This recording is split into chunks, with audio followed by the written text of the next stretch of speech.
3 hours after sunset, I was on the rooftop patio, lounging contentedly near the central fire pit. I was not alone, as the Hemu ambassador was lying next to me on the large, padded sunbathing platform. We were laying on our backs stargazing as the night was perfect for our outdoor sojourn, with velvet black skies ablaze with both natural and artificial lighting. My mood was mellow and reflective. I had no idea what the Hemu was thinking. Omu was kneeling silently nearby. She had played hostess all evening, starting with supper and after, when the party had made our way up here to converse around the fire. Now, with the other humanoids having gone to bed, the android was passing time by scratching Misty's belly. Hannah's dog had chosen to remain on the rooftop patio when my old friend and Alec had departed together earlier. Misty likely enjoyed the perfect outdoor weather, or had been instructed to keep clear of Hannah's bedroom for privacy reasons. "Do you think Cassius will recover from his revulsion?" Riho asked, disturbing the quiet. I considered the question for a moment. Eventually. A lot of this is new to him. He is still trying to understand his own feelings. Was it a mistake to have him demonstrate human recreational reproduction with me earlier? I sighed. Maybe. Probably not. I'm not sure. The Hemu was silent after my non-answer. I attempted a better response. He's young and probably lacks the detachment required for such a demonstration. If we'd been thinking, we should have arranged to have a touch therapist come and instruct you. But being young means he's also resilient. He'll get over it. The alien was silent after that. I found myself thinking over the events of earlier in the day and evening. After a fun and active afternoon spent on the beach, we'd split up to go about our own business for a few hours. Riho had received too much sun and had suffered a bit of a sunburn, so Omu assisted the ambassador into a medical unit to repair the damage. I'd taken a quick shower followed by a nap, while Cassius and Serenity caught up on various island chores and duties. Alec had remained with Hannah and Sova as they enjoyed Sova's last few hours of vacation. From the looks the tall, low-gravity worker had been giving my son all day, Sova might have been trying to wring all the fun she could out of her dwindling time. We'd rejoined at my main lodge for supper with Alec, Sova, and Hannah arriving as a threesome.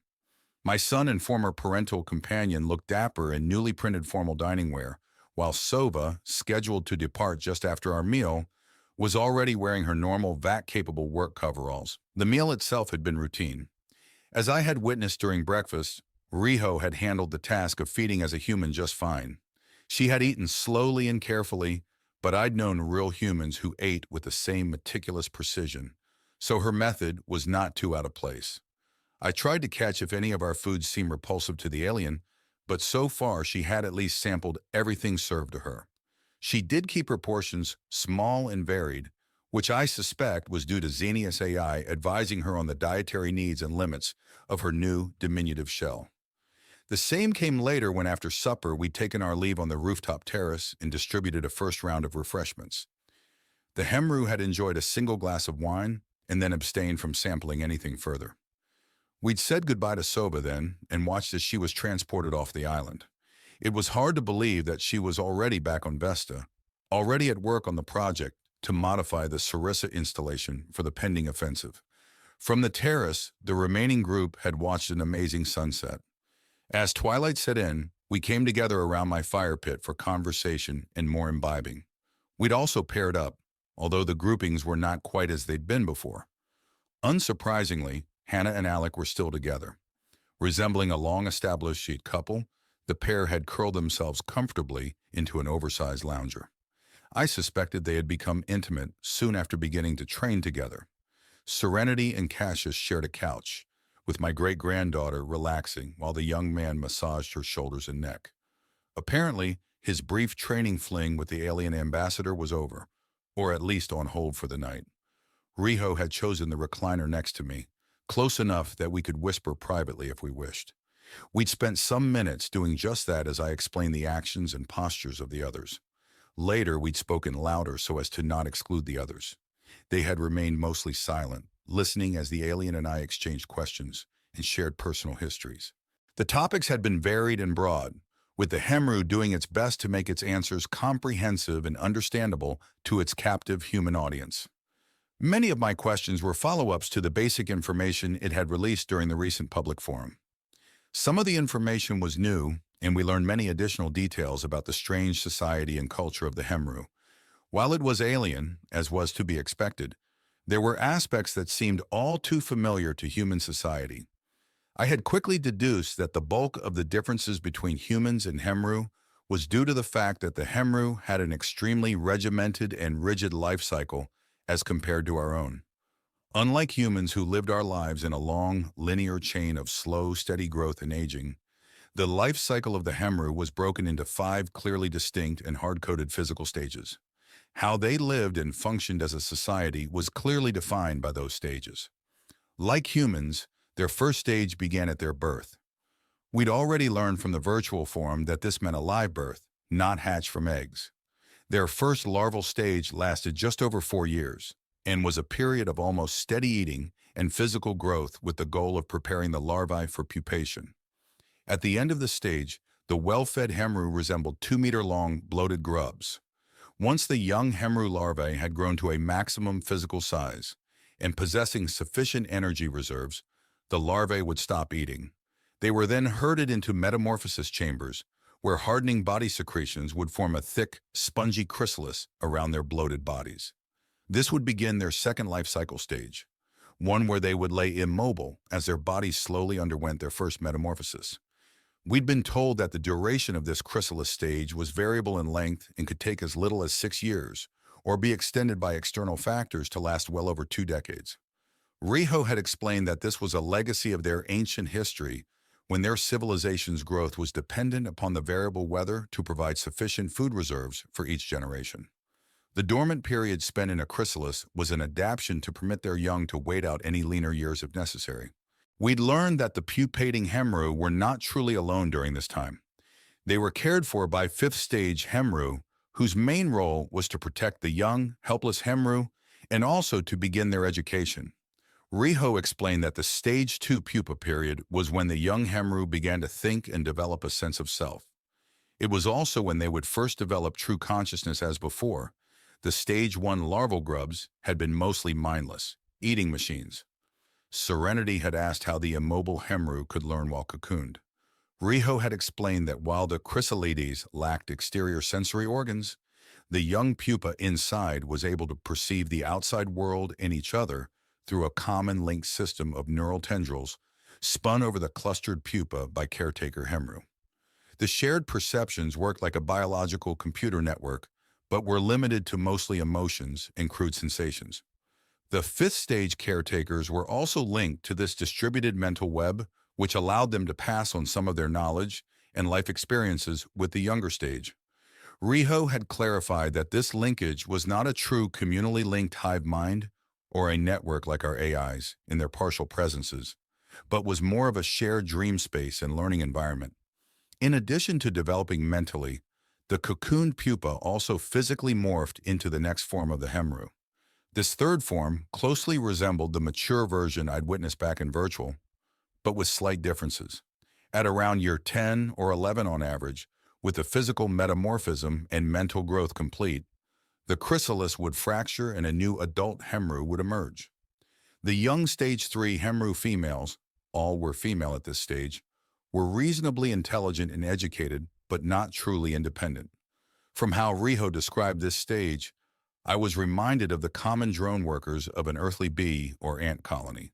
The newly emerged females were eager and hard-working, instinctively taking direction from the more mature 5th-stage Hemu, who remained the main decision-makers. Upon emergence, the young adult Hemu were distributed as needed, sent off to live in nearby communities, or off to distant parts of their world, or even to space. With most of their physical development behind them, null gravity or low gravity of space presented no obstacles to this stage of Hemu. Again, hearing of the groupings of Hemu, I immediately thought of an insect colony, but I quickly learned that there were notable differences. Riho admitted that long ago in their ancient history, the term would have been appropriate, but not so much in modern Hemu society. Interactive community was a better fit.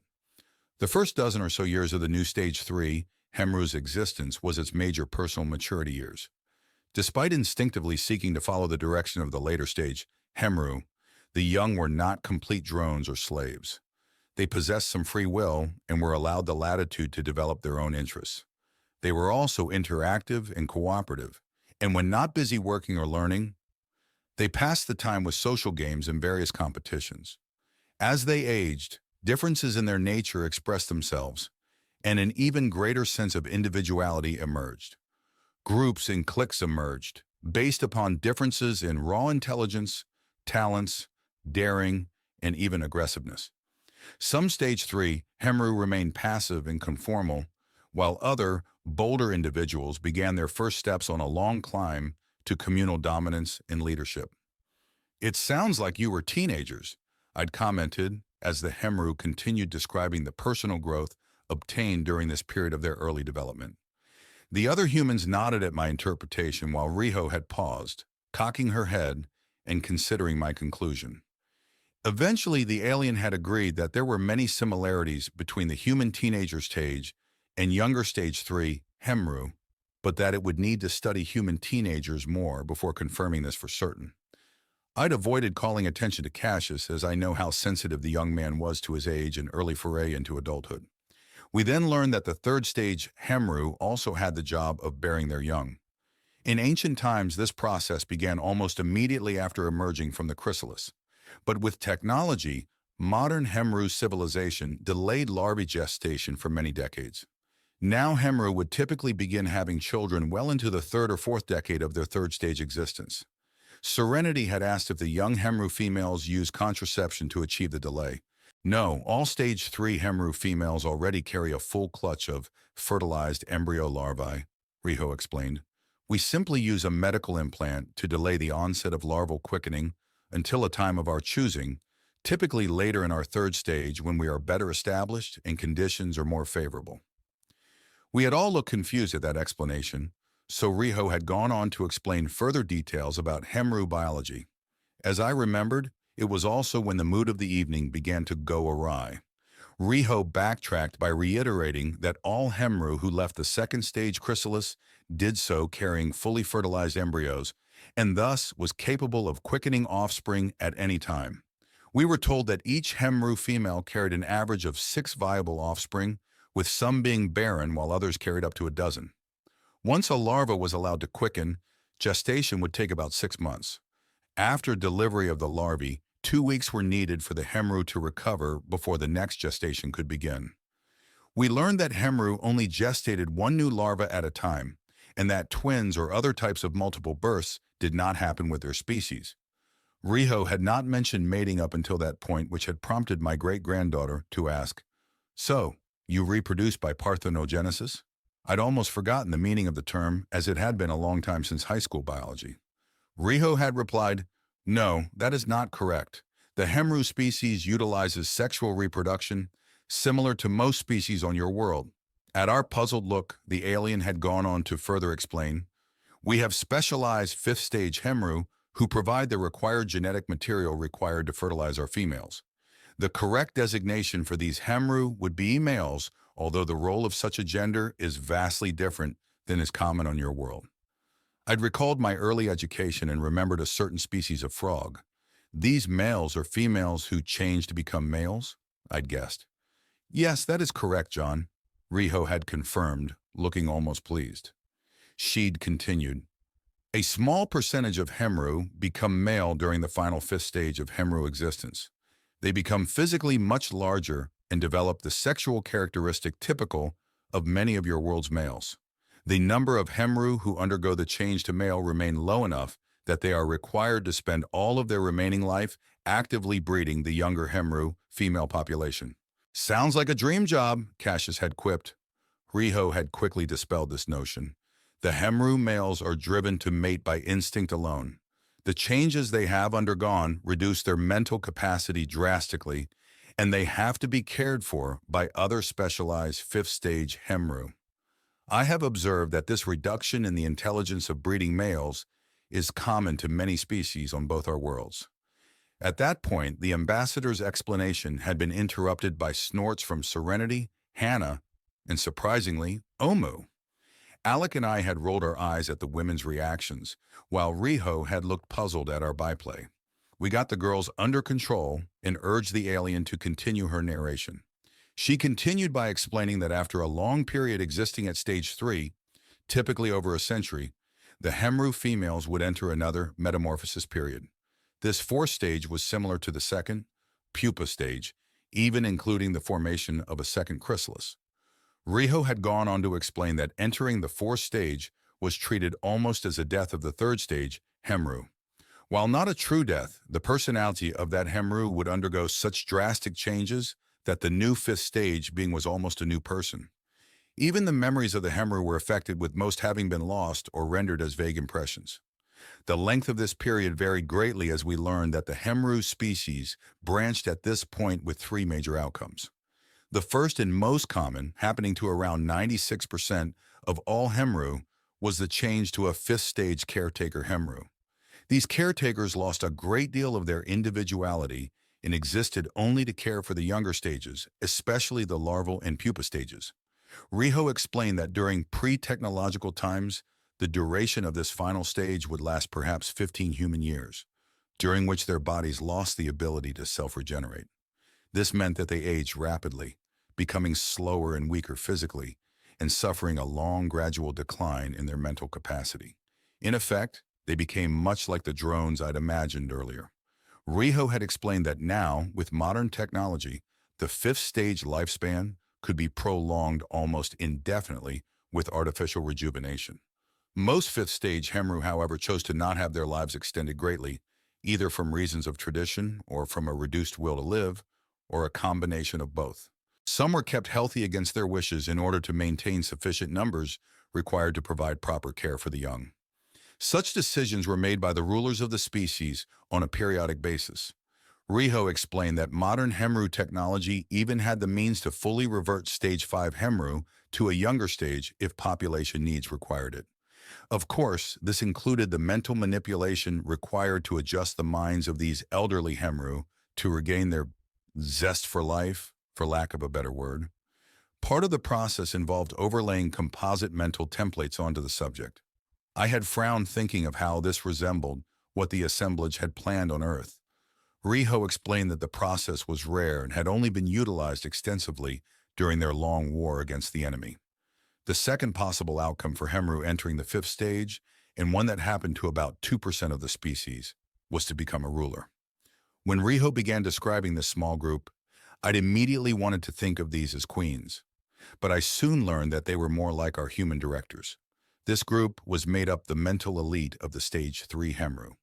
Those with the highest intellect and certain other mental characteristics followed this path. Somehow, a deep genetic encoding caused this group to be reformed as fifth stage Supreme Hemu. Their fourth stage metamorphosis lasted longer, about 2 years, and left the Hemu with an increased intelligence along with a distinct physical appearance. They also possessed secondary ruler characteristics, which included hormonal markers and dominance colorations, which make the younger Hemu receptive to their leadership.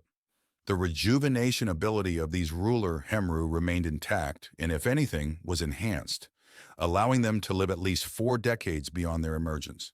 I was impressed when I learned that these rulers self-imposed term limits on their own rule. While they had technology that would allow them to rejuvenate themselves almost indefinitely, they mandated that their term of leadership could never exceed their original normal span. Riho explained that this churning of ruling members allowed new thoughts and ways of thinking to enter the ruling group from following generations of hero. It was amazing that these rulers cooperated as well as they did instead of competing for absolute rule. They seemed to act as an ideal distributed collective leadership. Again, I was reminded of our directors and grudgingly had to accept that maybe we'd come up with a decent system of our own. I have to learn more about both systems and see if there was room for improvements on ours. The third and final outcome for Hemu undergoing stage 4 metamorphosis was conversion, or reversion, to hear it described by the women, from female to male breeder. This happened to about 2% of the total Hemu population. Riho explained that the main triggers resulting in this outcome were aggression, dominance, and competitiveness. They were likely a holdover evolutionary-wise from when the Hemu were wild, survival of the fittest or some such. As with other aspects of their species, Technology had allowed the Hemu to alter and tailor the selection of those to become male. The benefit to those Hemu so selected was the extension of their genetic line. Although we were told that with their current technology, genetic alterations were introduced into these males so that the aggressive and dominant tendencies were not the only genetic characteristics passed onwards. We also learned that with so few males, they did indeed have to spend the rest of their fifth stage existence breeding the females. It was a full-time job and it ended when they died. Again, to prevent stagnation, no rejuvenation was permitted. And as the males had been rendered mostly stupid, they were in no position to argue with that decree. Riho had finished the explanation by confirming that she was not a ruler Hemu. When her mind was recorded to be sent along with the probe, she had been a typical independent adult Hemu and nearing the end of her third stage. I'd already suspected as much from her submissive attitude. After Riho had finished explaining the 5 overall stages of the Hemu life cycle, including the 3 final derivatives for the 5th stage, Alec had asked a very insightful question. Do the older stage 3 females who were most competitive and dominating know that they are likely doomed to become simple male breeders? He'd asked. Yes, Riho had answered. Although such Hemu feel an instinctive need to dominate, and the ultimate way to do that is to see your genetic line carried forward. They also know they lack the intelligence to rule and consider the common option of becoming a caretaker Hemu as being beneath them. Also, it is clear that the breeding males enjoy the physical experience immensely. I have witnessed your human male orgasms, and they have seemed paltry in comparison to what Hemu males experience. Cassius actually blushed at that. The rest of us politely ignored the opening for teasing, for now at least. Riho had gone on. She had explained that despite their lower intelligence, the breeding males remained intelligent enough to enjoy the status that came with their critical function in Hemu society. I thought of rock stars or celebrities at that point. I then thought about my own status. Did I thrive on my current elevated status? I thought that I didn't, but maybe I was not being true to myself. So those are the 5 stages of the Hemu life cycle, Riho summarized. We'd remained silent for a long moment, thinking about what we'd just heard. All this information had been relayed to the AIs during their previous virtual exchanges with the Hemu and was now being disseminated by the xenoscholars around the system. The knowledge would soon be available to the general public, but for us it had been the first we'd heard the details. If our evening would have ended there, then all might have turned out better. Unfortunately, Cassius had asked one more follow-on question. Ambassador? A confused-looking Cassius had asked. I'm confused about something. You said that the larvae hatch out of their stage 2 cocoons with their future babies already fertilized? Yes, that is correct, Riho had confirmed. But, he started, then paused, still confused. Are you saying that these stage 5 Hemrubles things have sex with the big grub babies before they enter stage 2? We had all frowned as we considered the young man's question. He'd asked the question with a slight look of revulsion on his face. I'd wondered if he was having second thoughts of demonstrating human sexuality with the alien, even if that alien had been in human form at the time. No, the larval stage is too immature to have eggs receptive to fertilization. Mating occurs late in the 2nd stage of pupation. In fact, the very act of insemination is what triggers the first pupal chrysalises to open and allowing for our emergence into the next stage of our existence. Alec was the next one to speak up. So these males mate with the pupa inside the cocoon things? Yes, that is correct, Alec, Riho had answered. From what Riho had just confirmed, the role of a male breeder in Hemu society no longer seemed as desirable as it once had. After seeing our expressions, Riho had tried to explain. The males are specialized Hemu who possess the needed complementary genetic material. Their bodies have also been modified to possess a specialized penis capable of penetrating a hardened chrysalis to deliver that material. Once they breach the shell and impregnate the Hemu females inside, the compromised shell also triggers the female's emergence from their period of metamorphosis. We'd remained silent after that. The description had sounded ugly, almost digger wasp ugly, although at least it lacked the getting eaten from the inside part. So the Hemu females are helpless? They have no choice in the matter? Hannah had asked. I had immediately realized where she was going with her questions. To her, it seemed like the Hemu species reproduced by institutionalized rape. Hannah had been raped repeatedly when she'd been a teenager. I knew we were in for trouble. The pupa is incapable of moving, if that is what you mean by helpless, Riho had attempted to explain. They also do not have any role in choosing who injects the genetic material and thus fertilizes their eggs and quickening them into emergence. As I have previously explained, in our species, those who had been the strongest and most aggressive earned the right to pass on their genetic markers in such a manner. Hannah had gotten up at that point and had left without a word. Alec had given me a sad look and went after her. Riho had looked confused and entered into a long internal dialogue with Xanius AI. In the resulting silence, Serenity made her escape from the awkward situation and announced that she was also going to bed. When she stood, she pulled a confused-looking Cassius to his feet and left with him in tow, leaving the alien ambassador and myself alone on the patio.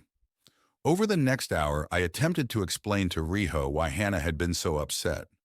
My explanations were confusing to the Hemu because rape was bizarrely both a requirement of their species and an impossibility. They simply considered it a necessary part of their development cycle and attached no onus toward the act itself. Add to that was the fact that after the initial mating, the young fertilized females never needed to mate with a breeder male again. In fact, they lacked proper genitalia to receive the Hemu male breaching penis. Riho finally seemed to accept my explanation. I'd also told her that Hannah was a smart woman and had simply reacted tonight out of shock.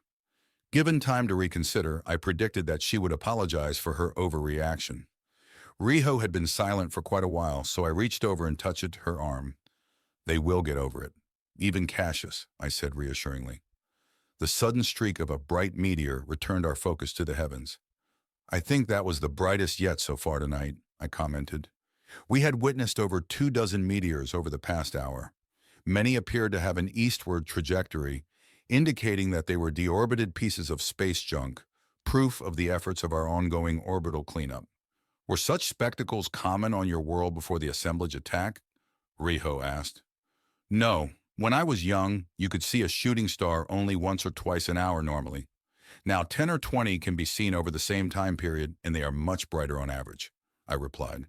After another minute of silence, I added, I remember when I was first revived after the attacks. The meteors were much more frequent, up to 100 per hour. The Hemu homeworld was similarly affected after the enemy's attempt to topple our civilization. Did you witness the attack firsthand? I asked. No, I became aware long after the initial attacks, after we destroyed the last of the invaders they'd managed to establish in our system. As we spoke, I had continued gently stroking her arm. My touch finally caused a noticeable shiver, and she looked down to observe my actions. Your actions are causing this shell to feel pleasure. I'm sorry. Do you want me to stop? I said, starting to pull away. No, please continue. I enjoy the sensations. I carefully continued. I could see goosebumps forming on Riho's arm. These sensations remind me of how Hemu share pleasure. Thank you, John. I started asking, before deciding we discussed the subject of Hemu sexuality enough for the night. Riho understood what I'd been about to say. John, although my species does not share pleasure with one another via the act of reproduction, we do enjoy each other's touch. Mutual grooming brings comfort to those with extremely close friendships. I extended my hand to hers and rolled her over so she was laying on her front. I will share with you something you will likely enjoy. Over the next 10 minutes, I gave the alien a back rub and light massage. Very quickly, she relaxed and was mewing with pleasure and contentment. A bit later, I noticed that she was crying softly. Do you want me to stop? I asked quietly. No, please continue. Your touch feels exquisite. I did as she asked, and slowly she recovered. I am sorry for demonstrating emotion. Despite being prepared for this mission, your touch reminded me of what I have left behind. I felt alone and was sad, Riho said quietly. I continued my massage and remembered a time back when it had just been me and Omu, alone on Nautilus. I recalled the android giving me a massage and how her touch had affected me, much as I had Riho. I looked to where my android companion knelt and saw that Omu was watching me with a slight smile illuminating her expression. I suspected Omu knew what was going through my mind just then. I felt happy. Happy that I was no longer as alone as the alien ambassador was right now. Happy that I was able to help Riho like Omu had once helped me. Maybe the Hemu would find a solution to its loneliness in the future. "Consider this, my new alien friend," I whispered. "It may soon be possible for you to return to your people. Even if not physically, we should be able to transmit you back home, if you desire." Riho was silent for a long time. I felt her relax further and eventually heard a small snore. I lightened my touch until it was just a gentle caress and then stopped completely. Rather than disturb the alien by trying to rise and go to my room, I lay down next to her and left my arm draped across her small back. I began to doze off but caught Omu covering us with a silky covering. I felt Misty jump softly onto the lounging pad and curl up next to my leg. Apparently, he was going to remain with us on the patio all night. Almost fully asleep, I managed to thank Omu subvocally as the android departed the rooftop patio to attend to matters below. I woke the next morning as the sun rose above the eastern edge of the patio. I rolled over to discover that Riho had already awakened and departed. I sat up just as Omu emerged from below. She was negotiating the spiral stairs with ease, while perfectly balancing a full serving tray, all the while watching me as she did. You had to admire her machine abilities at times. "Good morning, John. Your alien companion has already eaten and is busy in virtual at the present," Omu said, setting the tray on the outdoor dining table and readying a chair. "Good morning, Omu. Thank you for bringing me breakfast." Omu then went to a cabinet near the spa and retrieved a freshly folded robe. I stood and slipped it on, surveying the weather as I did. There was a fresh breeze and the skies were partly cloudy. Off in the distance, a front looked to be approaching. I estimated that I'd have just enough time to finish eating before the weather changed for the worse. Breakfast was toast, scrambled eggs, and slices of pomme locale, a local type of apple. I enjoyed the fruit but found them often too sweet and lacking the tartness of the apples I'd grown on my farm. There was also a small glass of milk, and as always a carafe of coffee. I poured myself a cup and took a satisfying sip. While I ate, Omu busied herself straightening up the patio and fire pit area. The service units normally assigned that duty must have deferred cleaning last night so as to not disturb the sleeping humans. I ate quickly and lost myself in thinking over the events of the previous evening. Omu returned to the dining area and knelt on her charging pad. She remained silent, allowing me to finish my meal. After the last of the eggs had been chased down with my last bite of toast, I spoke up. "How was Riho when she came down this morning?" "I believe she was functioning optimally," Omu replied. "She woke and went below just before dawn. She efficiently accomplished her morning bodily needs and grooming requirements and then broke her fast in the dining area before proceeding to the lounge to attend a virtual meeting. I estimate she will remain in virtual for at least another half hour. I didn't remember any interviews on the alien's schedule for this morning." "Who is she interacting with?" Director Karn Conlon requested and is hosting the virtual meeting. Also attending the session using spectator-only protocols are 3 other individuals. These individuals are attempting to remain anonymous by using randomized identification designations. Naomi has defeated the randomization attempt and reports that the 3 individuals are Director Kershaw Tamara Williams, Director Inuez Tamara Perez, and Administrator Benigan Purohit, Omu reported. My jovial mood quickly turned dark. "Naomi, what is Karn Conlon talking to Ambassador Riho about?" I snarled out loud. "John, good morning." After a benign introductory period, the discussions between Zeotile and Director Karn Conlon have mostly involved detailed questions on the Hemu system of government. The director has also begun probing the ambassador on her impressions of Earth's current system of government, specifically the authority you wield and your part in the system. Thus far, Zeotile has remained cautious and non-committal with her replies. Thank you, Naomi," I replied before adding, "Good morning to you too." As I calmed down, I poured myself a fresh cup of coffee and considered what I had just learned.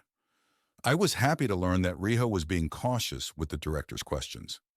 Of course, she would be well versed with diplomacy, as it was one possible factor required with her inclusion with the Hemu probe. I also realized that, like always, Naomi was on top of the director's actions. Naomi, Omu, I guess, should I be doing something about director Karn Conlon? Surprisingly, it was Omu who answered. I would not worry about the director, John, Omu replied. Ultimately, there is little that she can do that will affect you directly or your plans. Even if the hermaphrodite manages to foment public opinion against you, you have always cared little for what others have thought of you personally or your actions. That was true, but now I had others to worry about. What about my family and my friends? John, by your own actions and by their own upbringing, your family members are very independent and fully capable of caring for themselves. Your instilling of independence and self-reliance, even beyond the levels already promoted to the youth of your society, helps in this regard. The result is that attacking another human indirectly through his or her associates is less effective now than it was in your distant past, Omu explained. So I should just ignore the director? That is completely your choice. There are clear benefits and negatives to either ignoring the director or limiting her actions. Know that I will continue to monitor this situation as I do with all possible threats to your well-being, Naomi answered via my implant. I rose and went below. While I passed through the lodge's living areas, I spotted Riho sitting in the main lounging room. Her pose betrayed that she was still off in virtual. I also spotted Serenity in the kitchen disposing of the remains of her breakfast. I detoured to the kitchen to say good morning. Good morning, Gramps. Did you sleep on the patio last night? Yes, after everyone left, Ambassador Riho and I talked for a few hours. We fell asleep on the lounging pad, I replied. Yeah, the discussion got kind of intense, didn't it? Is the Hemu all right? Serenity asked. She was confused about the various reactions. I managed to explain to her why Hannah and Cassius had gotten upset, and I think I was successful, I asked, looking around while rubbing my morning whiskers. I don't see the offended ones. Where are they? Cassius is still sleeping. He was disturbed last night and needed, comforting.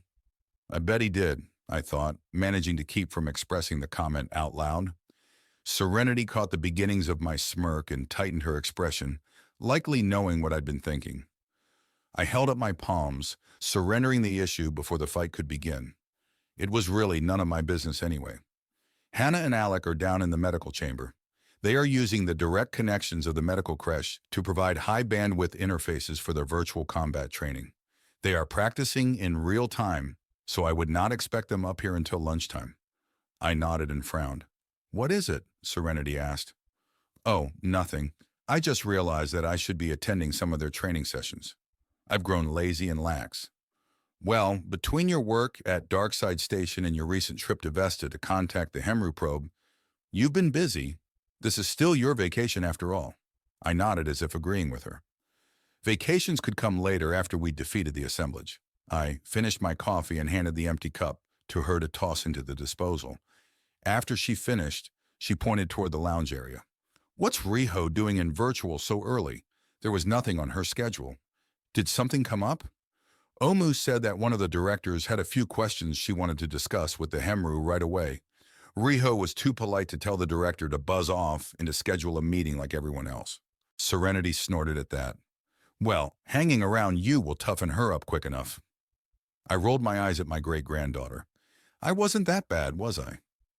Well, on that note, I need a shower and you need to get to work, I said, again rubbing my morning whiskers. She laughed and gave me a push towards my quarters. 90 minutes later, I was busy at my workshop.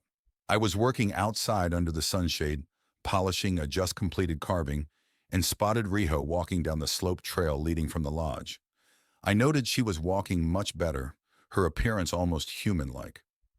Good morning, Ambassador, I said pleasantly, as she used the gate to enter my workshop's perimeter turtle and curious guest fence. Good morning, John, she said before taking her seat in the empty deck chair beside my stool. She remained silent as I worked, occasionally watching my actions, but also mostly watching the activity on the distant beach. 5 minutes later, I finished my polishing and handed the small carving, a gull perched on an outcropping, to Riho. I saw you observing a seagull yesterday. You seemed quite taken by it. She took the dark wood object and inspected it from all angles. The flying species on my world are very different from these common to yours. Ours do not possess these feather coverings. She moved to return the carving, but I told her it was hers. This confused her, so I explained that it was a gift. She was honored and more than a little flustered. I enjoy giving my carvings to friends. It is yours to enjoy or do with as you wish, as you are transient right now if you prefer. You can store it here with some of my other carvings on display in the main lounge. She appeared to relax when I suggested that. I was happy that I'd realized that the alien might be considering its current situation as anything but permanent. If I was in her shoes, I'd feel just as unsettled. Downloaded and placed into a strange organism, I'd probably go crazy. Riho would have to work those feelings out for itself. John, I want to thank you for your attempts to comfort me last night, both mentally and physically. As I was then, I remained somewhat unsettled about the emotions your efforts caused. You are welcome, Riho, I replied. After a long pause, I continued much more softly. Like you, I was once completely alone on this world. I had been the only human awake and aware of what had happened to my planet. I fully understand how overwhelming it is to be alone and in a strange environment. How did you endure? The alien asked curiously. I mostly stayed busy. I was fighting to restore my world, and that kept me occupied, leaving me little time to feel lonely. Also, Omu helped as best she could, I replied. Riho looked to the android who was waiting nearby, kneeling just inside my workshop. Your mobile AI is clearly different from the Hemu-derived artificial intelligences I have known previously. It possesses a curious blend of artificial awareness combined with distressingly organic-seeming, emotionally defined consciousness. How have you achieved this? Unfortunately, I have no idea. Omu and Naomi, to some extent, have used their own freedoms of operation to tailor themselves into what you see, I explained. I'm just glad they are stable. Riho remained silent. I know the alien had reservations about humanity's use and treatment of AIs. I'd have to probe deeper into the subject at some future time. We became silent again. The alien went back to mostly observing the island, and I got back to my carving. I'd retrieved an older work in progress, a chess set of light and dark hardwoods. I'd started on the pawns and had completed 6 of the 8 light wood versions. I was busy shaping the 7th, which I carved the likeness of Cassius. Riho looked curious about the pieces, but did not interrupt my work to ask about their purpose. From her occasional tilting head motions, Xenius AI was probably explaining the game via her implants. Maybe we would be able to enjoy a game in the near future. After 5 minutes of internal conversation with her augment, Riho returned to watching the distant beach. Finally, looking troubled, she turned back to face me. John, she said, reaching over and touching my arm gently, stopping my carving. I have something I wish to confess. I fear I may have betrayed you and your trust, Riho said quietly. Now what?